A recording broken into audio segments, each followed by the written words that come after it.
Mark and Brenda are trying to understand how things work so scientists like Bhumi can help salt farmers adapt to the changing climate.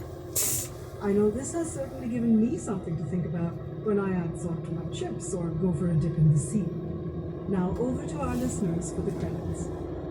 That's it for this edition of Crowd Science. Today's questions were from me, Julie, in New Zealand. And me, Will, in the UK.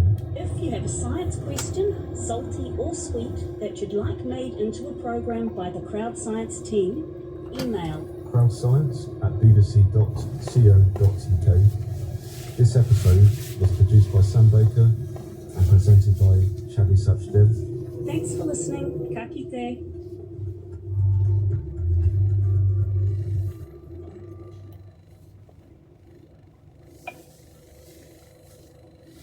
You're listening to the BBC World Service, and here's what's happening in the studio this week. Multidisciplinary artist Nazanin Moradi uses her artwork to question gender roles and portrayal of women in historical and popular culture. Follow Nazanin as she draws from her own experiences of oppression in her birth country of Iran to rewrite the history of patriarchy. In the studio, Tuesday at 12:30 and 21:30 GMT. In half an hour, pick of the world. New leads in the search for the FBI's most wanted woman. Is she dead or alive? Postmistress who changed the course of World War II history, and hear what happened when one of our listeners was reunited with the man who saved his life. That's with me, Beth Ryder. This is the BBC World Service, the world's radio station.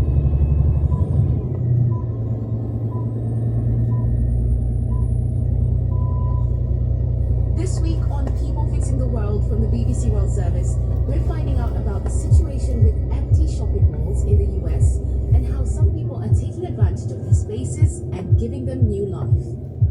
We'll hear about a former mall that's now being used as something completely different, a healthcare center. Do you remember it, Jen, from there? Yes, I do. There was a good restaurant here, a good sandwich shop that we would stop in and eat at. And we'll pay a visit to a former department store in Vermont that's now playing host to a high school. I remember coming here with my friends and my mom and just being like, oh, I want to go to the mall today. Oh, I want to go to the mall today. And just like walking around and just walking downtown and be like, oh, we're going to go to Macy's today. And it's so weird to be like, oh, now I'm going to school here. Find out more about how shopping malls in the US are being repurposed with me, Myra Anubi, after the BBC News. I'm Stuart McIntosh with the BBC News. Hello. Australia's Prime Minister has welcomed the Chinese Premier to Parliament in Canberra for a visit aimed at repairing years of strained relations. Anthony Albanese and Li Qiang shook hands as scuffles broke out between demonstrators and pro-Beijing supporters outside. Phil Mercer in Sydney explains how relations soured. We started to deteriorate back in 2017 over allegations of Chinese interference in Australia, and those relations got steadily worse over various geopolitical differences, the South China Sea, Taiwan, and democracy in Hong Kong. But it was really Australia's call back in 2020 for an independent review into the origins of COVID-19 that really infuriated Beijing. The authorities in China saw Australia's call as a criticism of their handling of the early days of the pandemic. Police in Malawi say a vehicle in a motorcade transporting the Vice President's body has ploughed into mourners in a village, killing 4 people. Politician Salos Chilima died in a plane crash a week ago. Rory Gallimore reports. Mr. Chalima's body was being taken back to his home village ahead of his burial on Monday. Thousands have gathered to see the coffin. The details of how exactly one of the cars in the convoy ended up crashing into a crowd are unclear. Some reports say villagers had blocked the road and some stones were thrown at the vehicles. Mr. Chalima's party has demanded a full investigation into his death in a plane crash. The president, Lazarus Chakwera, said the aircraft came down in bad weather, but not everyone in Malawi has accepted that explanation. There were some boos at the funeral service on Sunday when Mr. Chakwera spoke. South Africa's former president Jacob Zuma has said his political party, Umkhonto we Sizwe, or MK, will join the opposition alliance in Parliament. He said it would coordinate resistance to the governing coalition led by the African National Congress. Despite this, Mr. Zuma maintained that last month's election was rigged, with some ballots being burned, and called for a repeat of the elections. Let us see the votes from them. But what many talking about is some banned. We don't even need this one people have to say. There must be an act. There must be an elections. The ANC failed to secure a parliamentary majority, prompting it to establish a coalition government with the white-led pro-business Democratic Alliance. A senior White House advisor will travel to Israel on Monday to try to defuse tensions over cross-border attacks by the Lebanese militant group Hezbollah. Amos Hochstein's visit comes as the Israeli military warned that the region is on the brink of a serious escalation. World News from the BBC. A mass grave with 17 bodies has been located in the Mexican state of Michoacán. The authorities have asked for relatives of people missing in the area to come forward to help identify them through DNA tests. The remains were found in a rural area after an extensive search involving dozens of police, soldiers, and NGO workers. Firefighters in California are racing to contain a wildfire that's burned through almost 50 square kilometers in a day. The blaze in Los Angeles County has forced 1,200 people out of the area and burned down recreational facilities. There are warnings that strong winds expected later on Sunday could further fan the flames. 400 firefighters and 70 engines have been deployed. A global study suggests more people around the world are turning away from news, describing it as relentless and depressing. According to researchers from Oxford University's Reuters Institute, 39% of those questioned said they sometimes or often actively avoided the news, up to 10% from 2017. Noor Naji has more details. This study suggests news avoidance is on the rise. It's based on a survey of 94,943 adults across 47 countries who were questioned by YouGov this January and February. The report's authors said the wars in Ukraine and the Middle East may have contributed to people's desire to switch off the news. But billions of people around the world have also been going to the polls. The researchers found that elections had increased interest in the news in a few countries, including the United States. However, the overall trend remains firmly downwards. The American golfer Bryson DeChambeau has won the US Open. It's the second major title of his career. On a dramatic final day in North Carolina, DeChambeau punched the air after securing victory with his final putt. He finished one shot ahead of Rory McIlroy. BBC News. People fixing the world. Welcome to People Fixing the World from the BBC World Service.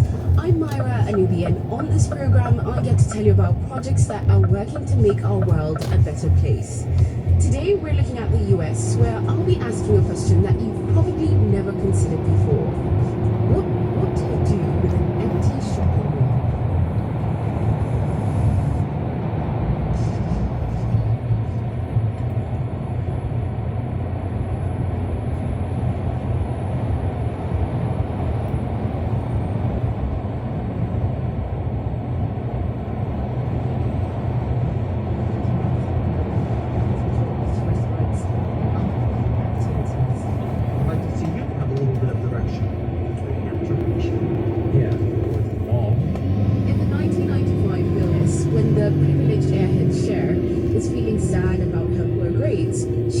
For a little retail therapy.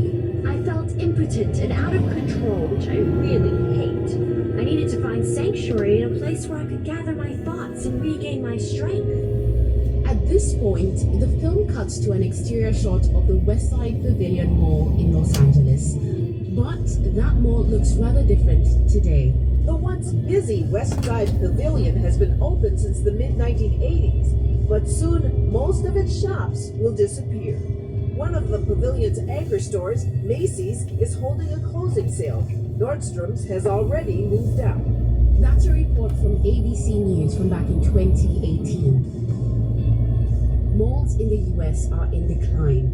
According to Green Street, a retail analytics firm, around 200 shopping centres have shut down over the last 30 years, with more than 40 closing since 2020. Now, many of these so-called dead malls lie untouched in towns or by the roadside, buildings that were once at the heart of the community slowly decaying away. But as we'll hear, it doesn't have to be that way. To find out more about this, I'm joined down the line from Atlanta by Ellen Dunham Jones, an architect and academic at the Georgia Institute of Technology. For the last 20 years, Ellen has specialized on this topic, and she's here today to tell us more. Thanks for joining me, Ellen. It's a pleasure. Thank you, Myra. So why are malls closing? Obviously, online shopping has really hurt them quite a bit. Certainly the pandemic didn't help. But there's actually some deeper structural problems that in the US, quite simply, we overbuilt our malls. We have twice as much retail in shopping centers as any other country in the world. We have a shrinking middle class that used to be the engine supporting the malls. And we have an aging population now who already have most of the stuff that they really need. And the teenagers that we saw in Clueless, there just aren't as many of them anymore. So Ellen, what's the problem with having empty malls? I mean, I think most people in a community really, they hate to see their mall die. It tends to bring down property values. It just makes people sad. They've lost that community gathering space. But what I'd like to really point out is how much it's an opportunity. These are fairly large sites, and there's an opportunity to actually address all sorts of community challenges that were frankly exacerbated by the old model of the mall. Well, art reporter William Kramer has recently visited a former mall in Bangor in Maine, which is in the north of the US, and this is the Westgate Mall, which was built back in the 1960s. But for the last 25 years, this building has been serving a very different function. So it's a grey day in Maine, and I'm standing in a car park looking at a building which is also quite grey, or a yellowish grey, and it's a very, very familiar design to anyone who has lived in the US. It is what's known as a strip mall, and for the last 50 years you found strip malls outside American towns all across the country. It's a row of shops facing the car park with larger stores at either end. However, this strip mall is no longer a strip mall. It is the Northern Light Health Center. Well, this started its life as the Westgate Mall. It was constructed in 1967, and it was one of the first large strip malls in the greater Bangor area. That's Tim Doak, Vice President for Northern Light, a healthcare company that now runs the building. Tim takes me down a long carpeted corridor that runs in front of the car park. And it is really long. Probably about 250 feet. It's quite a length. And was this corridor like this, or were there lots of things here? It was largely like this. There were some different storefront and different doors here, but it was this basic configuration. Nowadays, instead of passing a supermarket, restaurants and a movie theatre, the corridor is marked with signs that say things like Hearing Centre, Neurology and Family Clinic. But one of Northern Light's other senior employees, Jen Fogel, remembers visiting the mall as a child. I grew up about an hour north of here. My sister and I frequently came with our parents down here. There was a good restaurant here, a good little sandwich shop that we would stop in and eat at. What kind of sandwiches was it? And the only one I can remember is the steak and cheese sandwich, because we'd be like, oh, let's go to Bangor and have one of those sandwiches. So, steak sandwich. What about the big department stores? They're sometimes called the anchor stores, aren't they? Yes. Do you remember what they were? Yes, I think probably the things I remember most was that my sister was a great one to get separated from the family, and the next thing you'd know, you'd hear my parents' name called overhead. Would Barbara Russell please come to the front desk? Your daughter is waiting for you. Mommy? My sister would be there crying. I think those are the things that I remember the most about the big box stores. For the first decade, the Westgate Mall did really well. But then, in 1978, a new, bigger mall opened up the road on the outskirts of Bangor. Suddenly, the Westgate Strip Mall seemed a bit small and second-rate. and in the 80s and 90s it went into a decline. But the location, next to the highway and the airport, and on public transport routes, was still great. Northern Light took over the mall in 1997, and the current building still serves the local community, albeit not with steak sandwiches. And so here's a typical walk-in care practice. And so this is a form of primary care that doesn't require you to have an appointment. If you're not, it's hard to say exactly what was on the spot of the walk-in centre 30 years ago, because apart from that long corridor that we started out on, Northern Light completely remodeled the interior space. Some of the internal division walls between what were the storefronts are original, but everything else that you see here is brand new as part of the renovation. But the main shell of the building was there already. Northern Light made a cost saving, and although no one really cared about this in 1997, the renovation was much better for the environment than if they demolished and replaced the building. As for Jen, she's proud of how Northern Light breathed new life into an old building, though she does miss that 20th century head rush of going to the mall. You miss that going in and just walking through a store and, you know, that impulse buy that you used to do by doing that. I think it's really a sad thing that today's generation is not even going to be able to experience. That I think that experience is gone.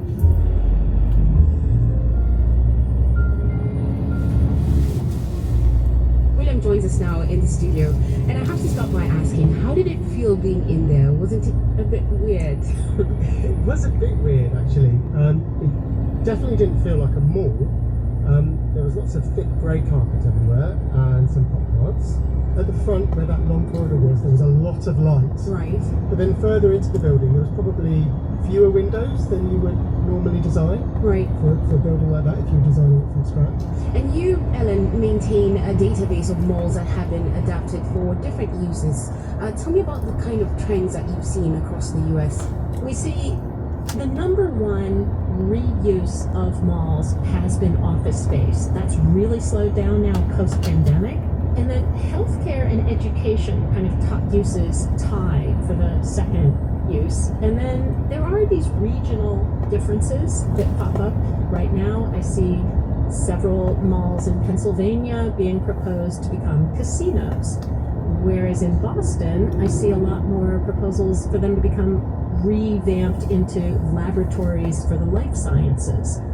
Then you get all sorts of things, from zombie paintball to marijuana cultivation. You get proposals for a very wide range of very creative thinking about what can go inside a former mall.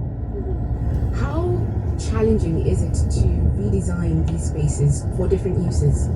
The biggest challenge is that the malls are very wide. Usually you get a little bit of light in the center from a skylit atrium, but they're basically these windowless boxes. And so they're pretty lousy to turn into residences, but it's quite easy to simply put in some carpeting and maybe cut a few windows. But there's quite a lot of work to always put in a lot of new plumbing, heating and cooling equipment. You know, it's not that easy.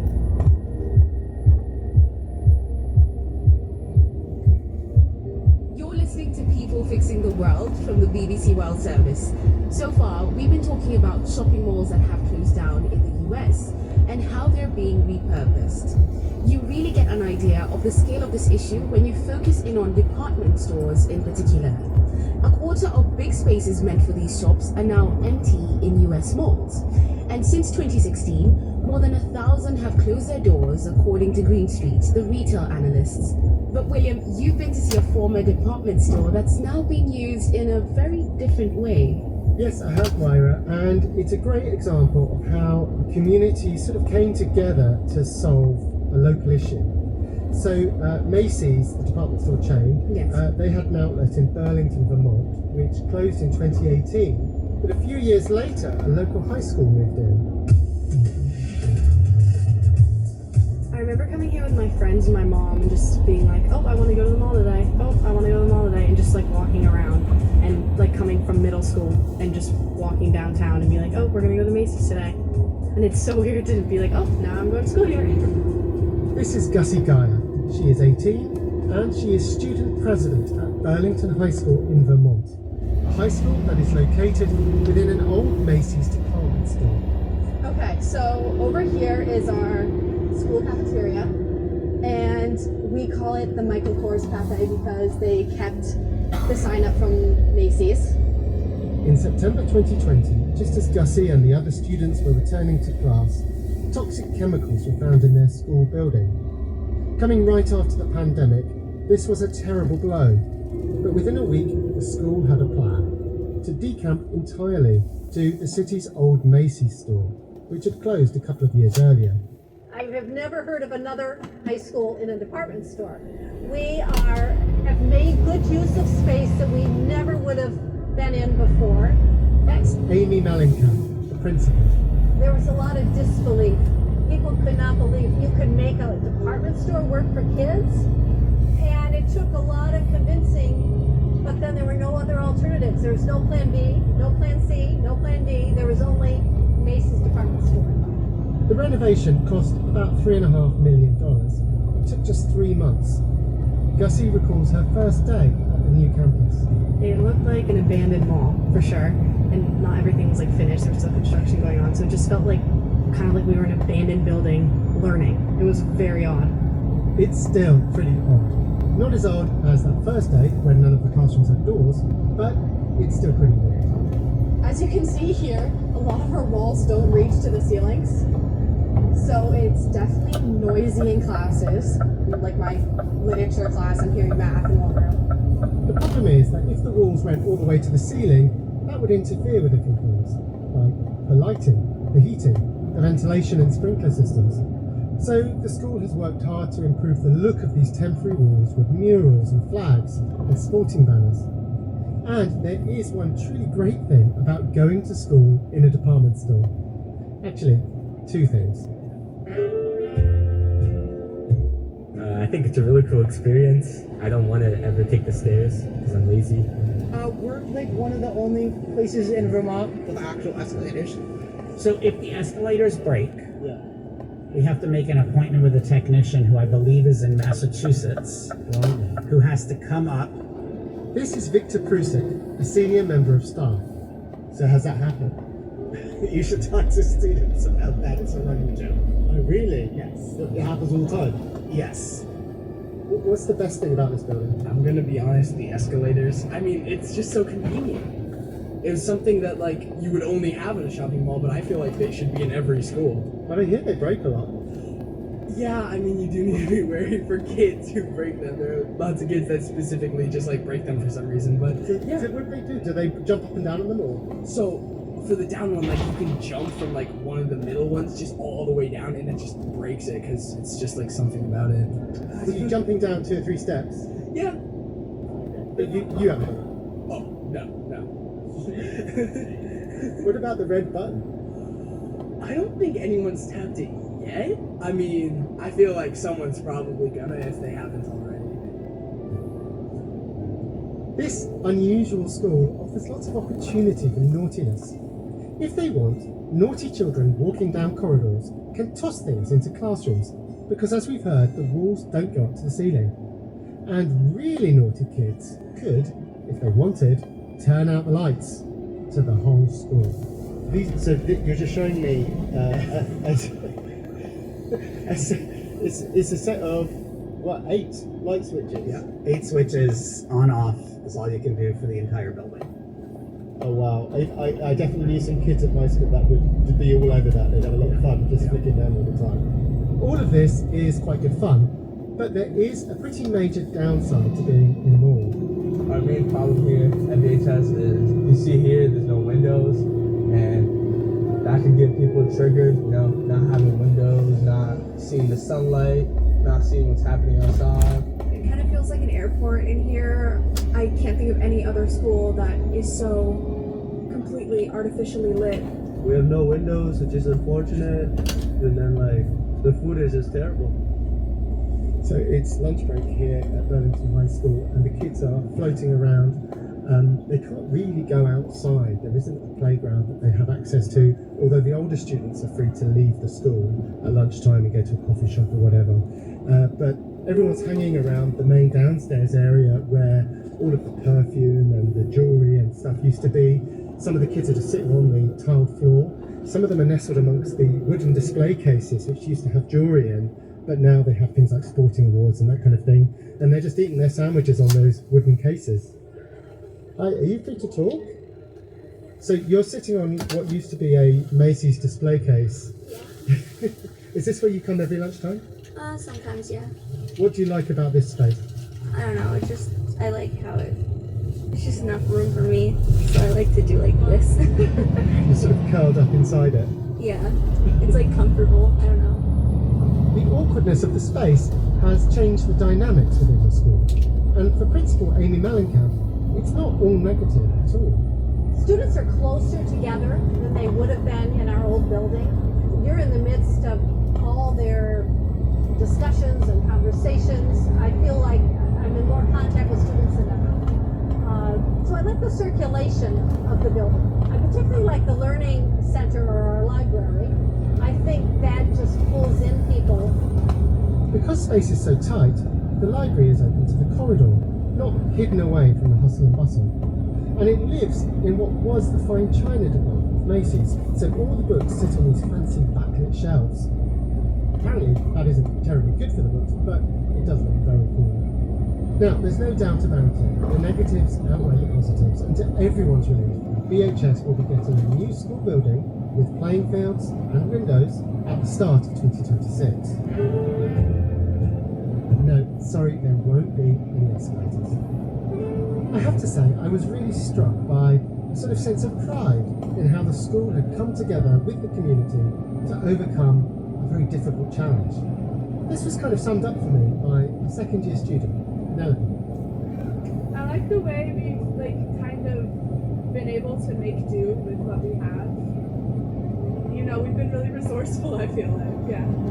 And you know, we might make jokes and all that, but it's been really cool seeing what they've done with this space. Even if no windows is around. Yeah.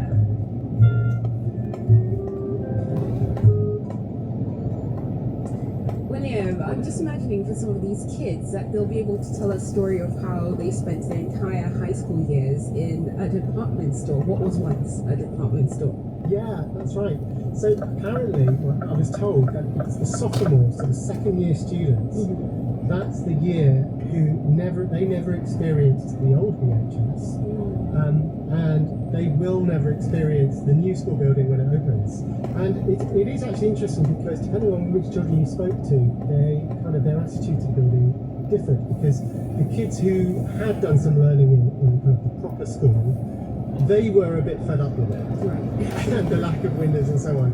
But for the kids who've never had that experience, they actually didn't seem to mind it that much, and they didn't really have anything to compare it to, really. Right. And then what do you think about what we've just heard? Well, actually, there are really quite a few high schools that have moved into malls.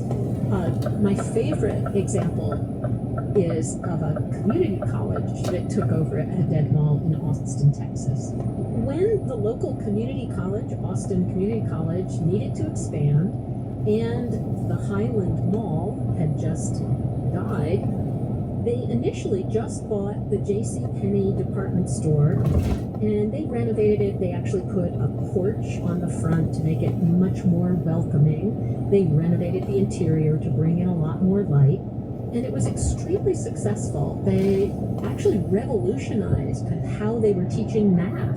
So they ended up buying and re-inhabiting the entire mall, as well as even adding to it. They tore up some of the parking lot to make into green gathering courtyards, and they put a loop trail around the sides. What I also really love about this example, though, is how it really combines that reuse of the building to connect us to the past, the new redevelopment to connect us to the future, as well as some of the regreening to connect us to nature. And I mean, Ellen, we've been talking mainly about what's happening in the US, but I'm thinking that this is a situation that's happening really all across the world. Yes, it is. I just got back from a trip to India, where 21% of India's very new malls are already considered ghost malls. China built so many malls all at once. They had malls that never really completely filled.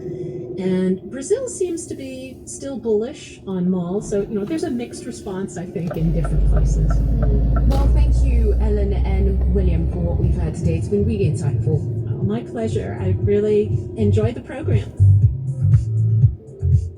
Well, if you'd like to see what the school inside the mall looks like, we have a video that you can find online just by searching for School in a Department Store, and you can find that on any of our BBC platforms. Are there any spaces or buildings being used in a different way where you live? Get in touch and tell us all about them by sending an email to peoplefixingtheworld@bbc.co.uk. And if you haven't already, go ahead and subscribe to our podcast. That way you'll never miss an episode. Just search for People Fixing the World wherever you get your podcasts.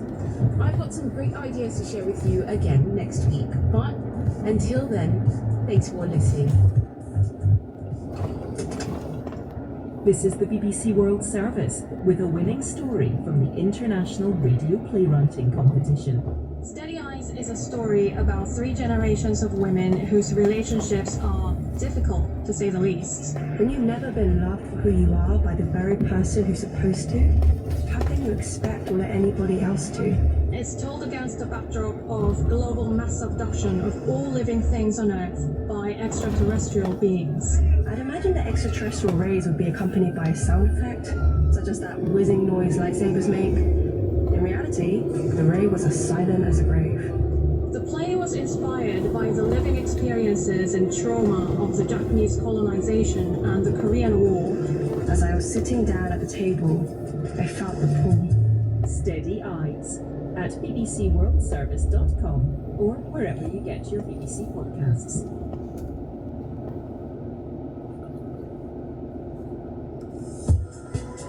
There's new leads in the search for the FBI's most wanted woman. Is she dead or alive? Irish postmistress who changed the course of World War II history.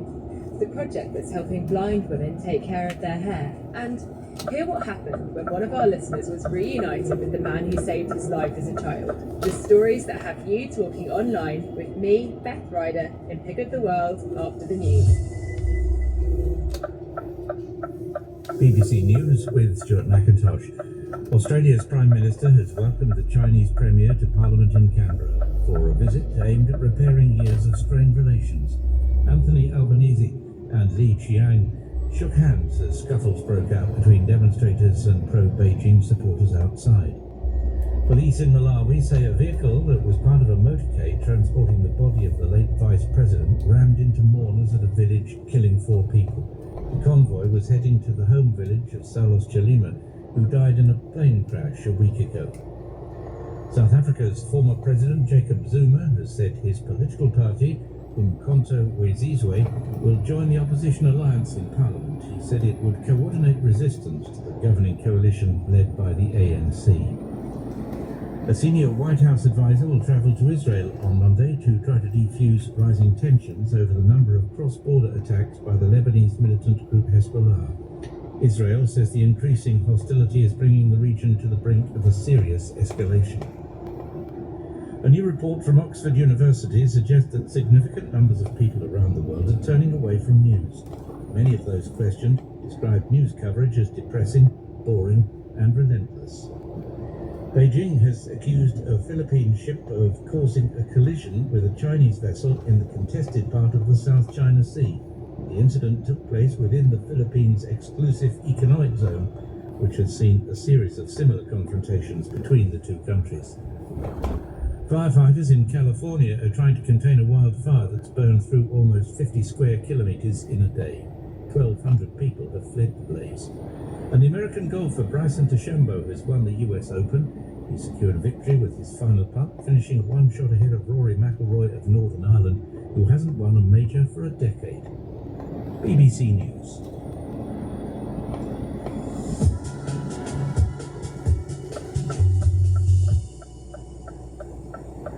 Hello and welcome to Pick of the World. This is the program where you decide what I get to talk about based on your online views, clicks, likes, comments and shares. And you've picked some amazing stories for us to dive into this episode. Coming up, we'll hear from one listener about his emotional reunion with the man who saved him from drowning as a child 24 years ago. But first, in September 2019, a BBC podcast started reporting on the extraordinary tale of Ruja Ipatova, known to many as Dr. Ruja, a Bulgarian woman wanted by the FBI after scamming investors out of $4.5 billion through her fake cryptocurrency OneCoin before vanishing into thin air. Now, there's a new BBCI Investigations and Panorama documentary looking at her close ties to suspected Bulgarian organised crime boss, an allegation she could have been brutally murdered. Well, to give you a sense of how murky this all is, take a listen to this clip from the documentary. It starts with journalist Jamie Bartlett speaking to Richard Reinhardt, who is investigating Dr. Ruja for the US Internal Revenue Service alongside the FBI, and to Frank Schneider, a former spy and advisor to Ruja, who warned that she was involved with organised crime, but whose involvement with her is itself a mystery.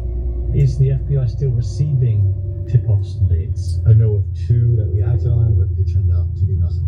One completely off the wall, one somewhat credible, followed up, nothing. It was just another bad lead. Even some of the biggest drug lords in the world can't hide from the authorities forever. We have no clue where she's at.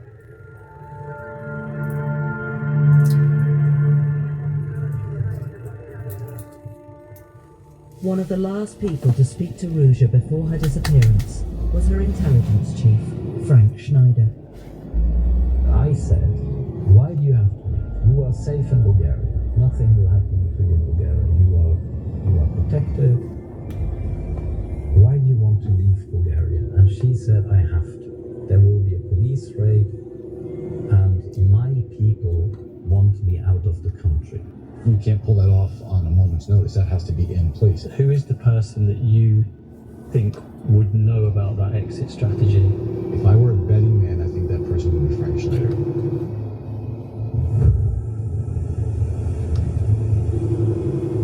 Law enforcement agencies could come and find me, but I couldn't tell them where she was because I don't know where she is. It's so difficult to actually disappear without a trace for so many years. What if Dr. Ruja is actually dead? I mean, it's possible. And if she's involved with all these serious organised criminals and who knows exactly what she's been up to, there are probably a lot of people that would want her gone. And in a further twist, just months after our interview, Ruja's spy chief himself joined the list. I get a call from someone saying Frank Schneider has disappeared. What do you mean he's disappeared? He's gone, what, has he been extradited to the US? No, he's vanished. He's gone on the run. Ruja's Mr. Fixer has done exactly the same thing as his old boss. He just disappeared into thin air. Well, we posted that documentary, The Missing Crypto Queen, Dead or Alive, on our YouTube channel last week, and it's already been viewed by more than 1 million of you, and so far there's been more than 2,600 comments. I'm just going to pull up a few of them now. This one says, I wouldn't be surprised if this Crypto Queen story will be made into a movie one day. Completely agree, it's absolutely fascinating. And the courage and talent of the BBC investigative team is astonishing. Thanks for that, I'll pass that on. And here's another one. The podcast was great. This is even better. Good job. And there is a podcast. You can listen to it. Just search for The Missing Crypto Queen wherever you get your podcasts.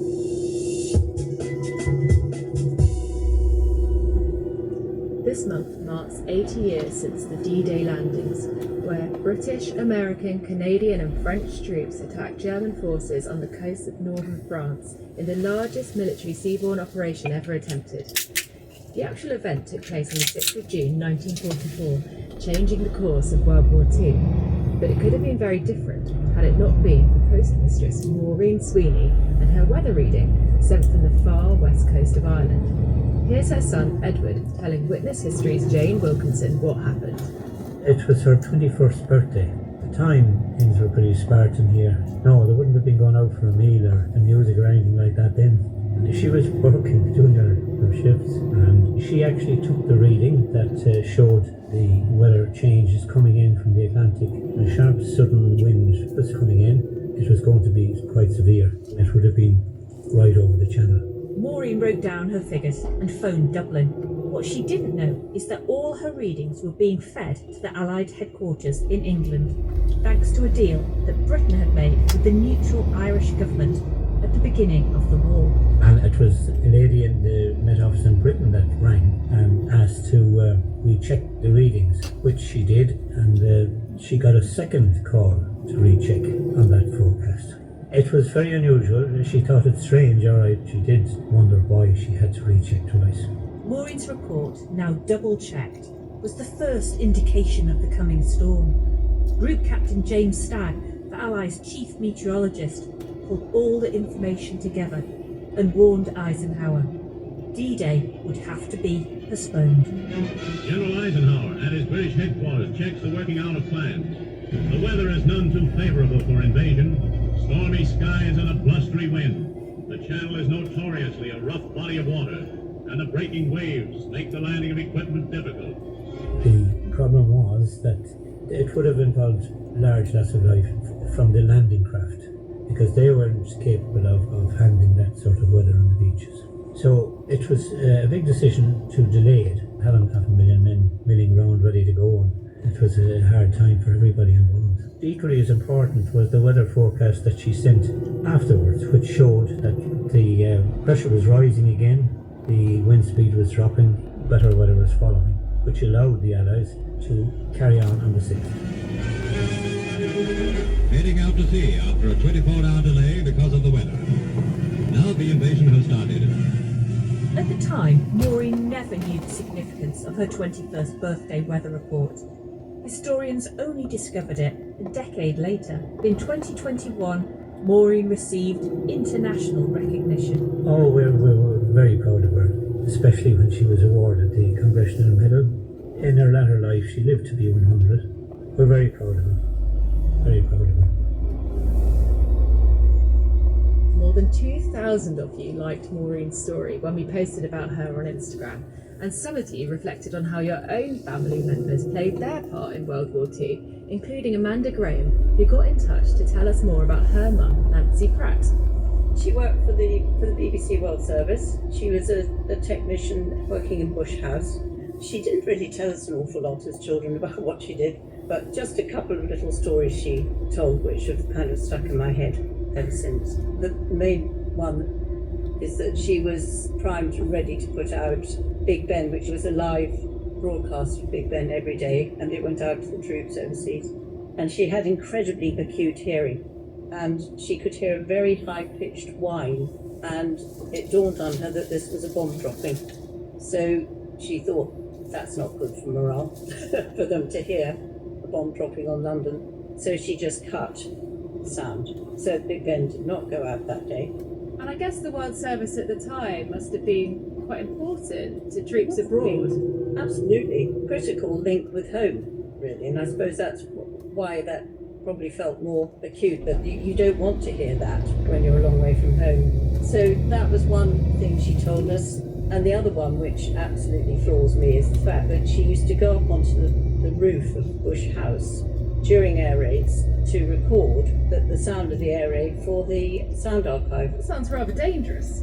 Yes, but I think she was quite a girl when she was young. I mean, she lived in Hampshire. I don't know what possessed her to go to London and sign up with the BBC, but she ended up as one of their senior technicians in the studio. So she obviously had a technical mind of some description that made her capable in that way, and yeah, just got on with it. It sounds like she was doing the job in a fascinating time and had some incredible experiences. Did she talk about it with fondness when she did tell those stories? I don't think parents shared a huge amount with their youngsters. The information wasn't quite as free-flowing as it perhaps is today. She didn't talk a lot about that time, but she enjoyed living in London. You know, that wonderful footage of people celebrating in Trafalgar Square when the war was over. She was there. Do you think she realised the role she was playing in history when she was doing that job? Probably not.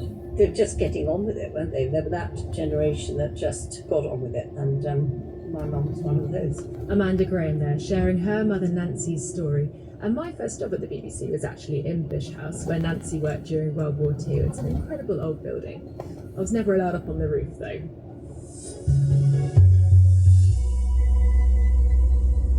Styling your hair can be a challenge if you're blind. But a workshop in London aims to change that by teaching visually impaired women how to look after their hair. BBC Access All presenter Emma Tracy, who is blind herself, went down to the Hair and Care project to get some tips and meet its founder. Here's a snippet of her report from our People Fixing the World podcast. Anna Cafone is a hairstylist to the stars, Dua Lipa and Lana Del Rey, to name just two. She's used to performing under pressure, but I joined her at her passion project, a workshop for blind and visually impaired women to learn how to style hair. But the plan for this morning is that we're going to be looking at how you can create smooth hair with volume using Velcro rollers. Anna told me she began the workshop 4 years ago as she wanted to give something back to a community that means a lot to her. So my father was blind. He started losing his eyesight in his mid-20s, but he was always dressed in a suit, shirt and tie, always freshly shaven, would even cut his own hair, amazingly. When he was blind? Yeah, he taught himself how to do it. So he'd use clippers and an envelope to get the straight edges at the back and sides. I'll admit, up to now, I've been a little bit more concerned with my clothes and my makeup. But now that my podcast is being filmed, I'd like to have a little bit more control over my curls. Anna takes me to the workshop and shows me how. I'm going to take your hand and I'm going to get you to feel my hair. So I've got curly hair, equally frizzy and flyaway. And the thing is, curly hair is always going to have a degree of frizz. Because all the Anna teaches me how to put on product, how to section my hair and to twist it, and even how often to wash it. The workshop is noisy and fun and full of women using mannequin heads to try things out, often for the very first time. I take two blind students aside, Taylor Notcut and Aqua Ifram, to see what they make of it. Here's Taylor first. I feel like before this workshop I didn't think about having a relationship with my hair, if that makes sense. I thought like hair was a visual thing that I kind of had to battle with rather than work with. Like today I learned as well like how much hair care is about touch and feeling connected to your hair. So like the angle you're brushing your hair, how much product feels right on your hands. Also give each other advice on what's best to do as a visually impaired person, because a sighted person give me directions but they don't understand my barriers to success. They might say scrunch your hair, but you're like, I don't actually know what scrunch means. Yeah, you have to be more descriptive with VIs, visually impaired people, because otherwise I don't understand. And more than 2,000 of you liked our video about the Hair and Care project on Instagram. Here's some of the comments. This is from Beck. What a terrific workshop. Great idea. And Nika says, this is the best thing I've seen on Instagram all year. Love it.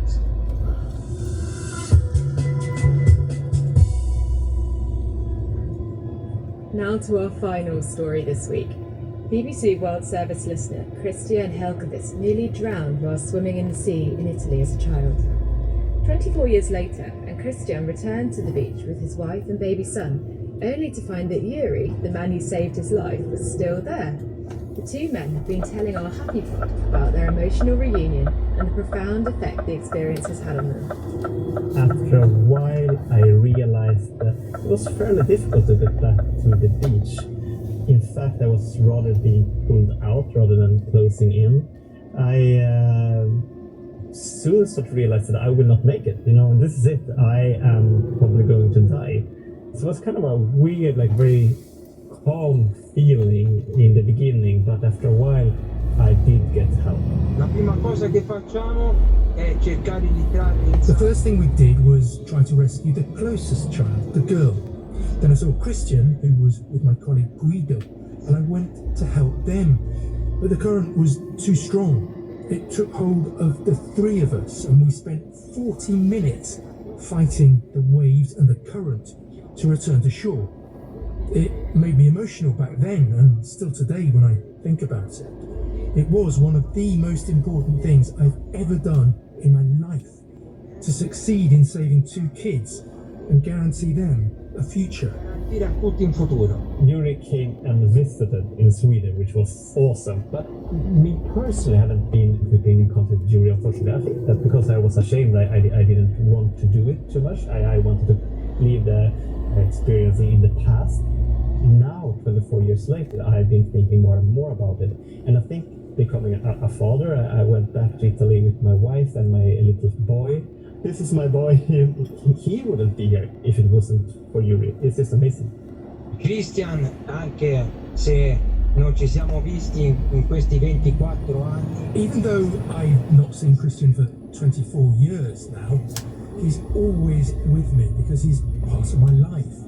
I was young, I saved a child, and going to Sweden to see the family afterwards was the most beautiful journey of my life. I've rescued many people, both as a lifeguard and a fireman, but this is the one that stands out. We established a bond, and now we're back together after 24 years. Safdar from Pakistan says, wow, what an incredible story of redemption and the power of kindness. And Porik says, nice to hear good news in the world for a change. I couldn't agree more, Porik.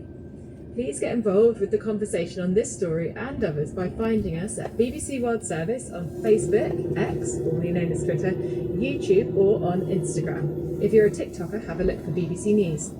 And do sign up to our weekly BBC World Service newsletter. It will help you stay up to date on all our new podcasts and programmes. You will find details of how to subscribe for free on our website, bbcworldservice.com. As always, thank you for listening, and thank you for your clicks, comments and reactions. The presenter was me, Beth Ryder, and the producers were Bridget Harrison-Draper and Cecile Wright.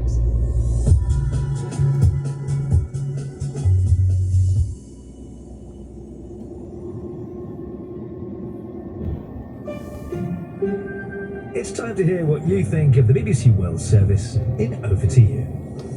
This week, we're devoting the whole programme to hearing your views on how you feel the BBC World Service is reporting the plethora of elections around the world. And by way of a case study, we're going to focus on the world's biggest parliamentary democracy, India, as we hear about the challenges faced by the corporation in reporting that country's recent elections. I'm Rajan Datta, and this is Over to You. Now, it's reported that 2024 will see almost half the world's population go to the polls to vote in some form of election. For example, from India to Mexico, South Africa to Europe, and looking ahead, the UK, the US and France. The BBC's correspondents are certainly being kept busy. Official results show an alliance led by the incumbent Prime Minister will form the next government. But Narendra Modi was unable to win a majority for his party. President Cyril Ramaphosa has described South Africa's election results as a victory for its democracy, despite... But what do listeners think about election coverage they've been hearing on the BBC World Service? Well, here is what you have been telling us. Lisa Gregory. I haven't heard all the coverage of global elections, but I've certainly heard some. I think it's valuable in several ways. To help one realise the UK isn't the centre of the universe, to educate one on how enormous some countries are, India for example, and to make one realise how similar people's concerns are around the world. I haven't detected any obvious political bias. Hello, over to you. This is Marco from Perugia in Italy. I found the BBC's coverage of the elections fair, accurate and unbiased.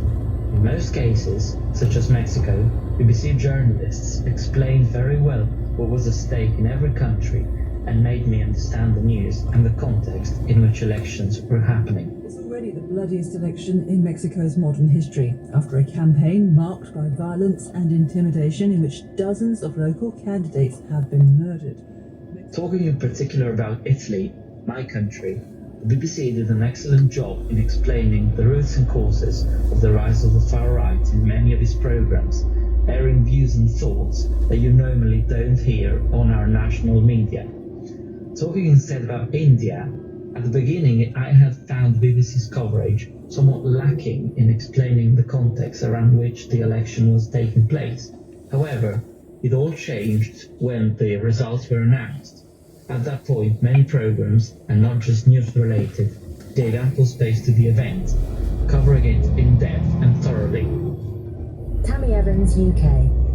I think the coverage of global elections has been excellent. I have found it to be fair and balanced, and you speak about or interview the various parties and or leaders. I definitely understand global elections a lot more than I did.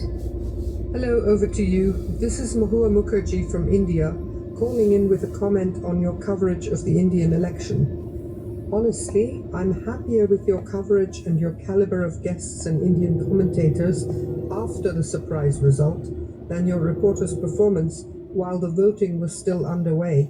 Our South Asia regional editor Anbarasan Etarajan says that Mr. Modi, so powerful for the last 10 years in India, will now be...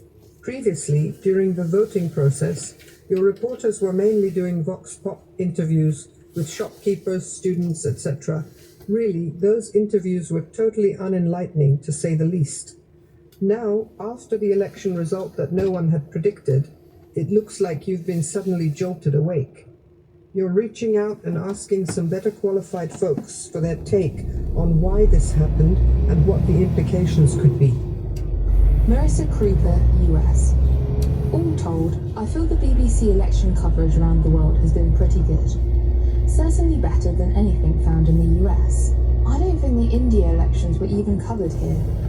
Well, to get an understanding of the challenges the BBC World Service has been facing, and by way of a case study, we're going to focus on India, the world's biggest democracy. With results being announced earlier this month, its 2024 general election was held in 7 phases, with nearly 1 billion people eligible to vote. And joining me now from Delhi is the Director of Journalism with the Collective Newsroom, formerly known as BBC India, Mukesh Sharma. Now, the elections ran over 6 weeks. Tell me how this timescale affected reporting. For an international organization like BBC, doing it in different languages and sustaining the interest of audiences for 6 weeks or so was the biggest challenge, and that's why our coverage focused mostly on human angle stories, and that's what the discussion started back in July-August. So which states, what issues, who do we deploy in that state, how many reporters can we deploy, and also the summer this year. I mean, we've been covering Indian heat wave in different programs. That added a challenge which we had not anticipated. How do you respond to the point raised by our listener Mahua Mukherjee, who's in India, who says, I'm happier with your coverage and your caliber of guests and Indian commentators after the surprise result than she was with your reporter's performance while the voting was still underway? Now, it's interesting because you mentioned that you went very much people-focused, but she is unhappy with the vox pops and the interviews, she says, with the shopkeepers and the students, and she's happy with the analysis afterwards. How do you respond to that? See, the thing is, we do provide a wholesome coverage where also the analysis is part of it. When you're speaking to even the individuals or group of people, they do provide that insight. And when we move out of the constituency, then we are also speaking to the political experts or the commentators of that area.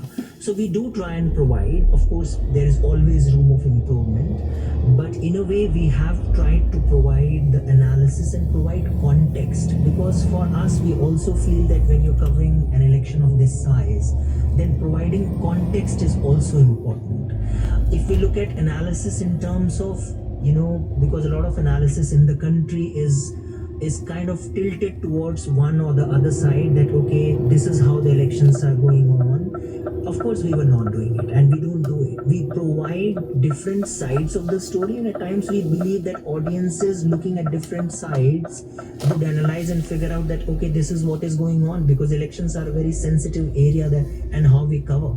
If we start providing all the analysis in terms of where and how it is going, because at times that's how people want it to be, but that's a very tricky bit, as we saw in the case of exit polls. So we do try and balance. Providing context is the best that we do, and that's what we did this time too. How easy was it to get access to the candidates involved? If you look at election time, generally they're quite busy. So it's a hit and miss. I would not add motive to anything that anyone was deliberately trying to avoid us. It's basically you try and reach out. They're also campaigning during the elections. They're busy. You get some, you don't get some. So it was a mix of, we got hold of political personalities from different political parties. So yes, I wouldn't say it was very difficult or very easy either. Mukesh Sharma and everybody who contributed, thank you very much indeed. You can email over to you at bbc.co.uk or you can tweet at over to you BBC. So that's it for today. Thanks as ever for all your input and for listening. In the next few weeks, we plan to air your feedback on 2 radio dramas. The Mighty Corbo is set in contemporary Trinidad and is a story of identity, love and memory set to the tunes of calypso music. Meanwhile, Steady Eyes is a science fiction drama about a mass abduction event set in a near future Seoul. Both are award-winning dramas from the BBC World Service and British Council International Playwriting Competition. And we'd like to know what you think about one or both of these dramas, and indeed your thoughts on drama on the BBC World Service in general. I'm Rajan Datta, the producer is Howard Shannon, and we'll be back with more of your feedback at the same time next week. This is the BBC World Service, exploring the arts, culture and music from around the world. I think it's a film that really benefits from a full audience because you feel the kind of communal catharsis that exists within the film. I think about society, and writing about society, it's a very important character in the novel. These images evoke a sense of wonder and resonate in the imagination long after you've seen them. Arts, music and culture from the BBC World Service. In 30 minutes, The Conversation with Dashiani Navanayagam. 2 women from Sweden and the UK delve into the science behind having a laugh. What does laughter reveal about ourselves and our connection to others? Why do we sometimes laugh at the most inappropriate of times? And some top tips on how to laugh more. This is the BBC World Service, the world's radio station.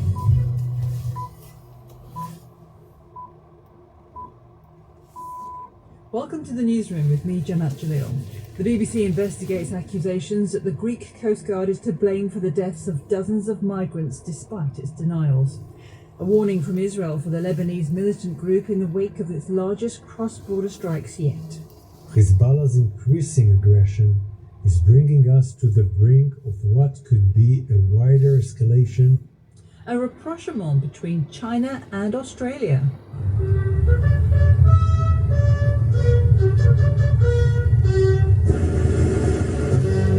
As the Chinese Premier is given a lavish welcome in Canberra, and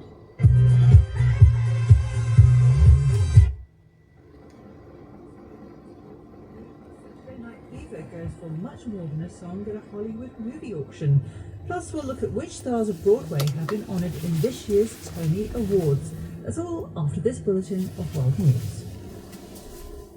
I'm Stuart McIntosh with the BBC News. Hello. Australia's Prime Minister has welcomed the Chinese Premier to Parliament in Canberra for a visit aimed at repairing years of strained relations.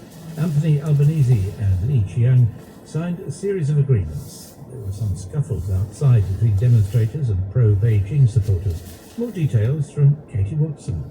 I think this visit is about a resumption of a normal relationship between the two countries. Up until 2017, the leaders used to visit each other, and obviously we've not seen that for the last few years. This is very significant. Now, the two leaders have just been in high-level talks in the capital, Canberra, and before going in there, Mr. Lee wrote in the visitor's book that Australia and China's relationship was evergreen, and I think that says it all. But like it or not, the two countries rely on each other and need each other. It's a relationship that will endure, so it's best to try and make it work. And as some experts have been calling this visit, this is very much a charm offensive to be able to build that relationship and make a better one.